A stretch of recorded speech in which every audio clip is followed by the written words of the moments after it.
Joe Mazzulla doesn't believe in statement games. He believes in Jesus, coffee, and jiu-jitsu, and wore the t-shirt Thursday night to prove it. He believes in 4 factors and steady progress towards a desired goal.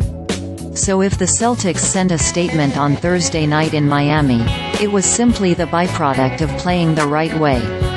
On a national stage against an opponent that always seems to be a thorn in their side, the Celtics produced one of their better offensive games of the season, taking advantage of mismatches at every opportunity and shooting absurdly well beyond the three-point arc.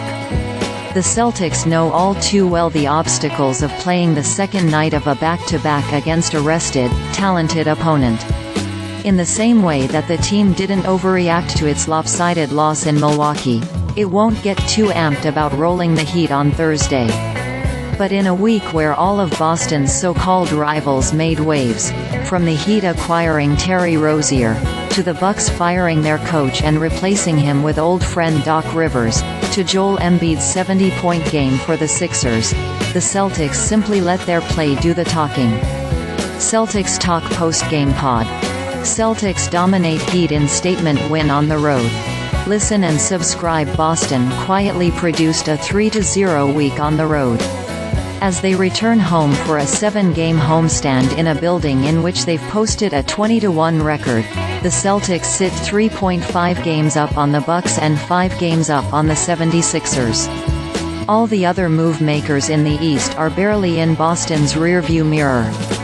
In advance of Boston's visit to Miami, Mazzulla bristled at the notion that everyone in the East is chasing Boston. He wondered out loud what the Celtics had won to earn that designation, considering they haven't raised a banner since 2008.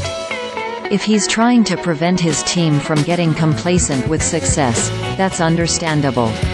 As Mazzulla would plead after the Miami win, none of Boston's excellence matters if the team doesn't bottle up those lessons for when games really matter from April to June.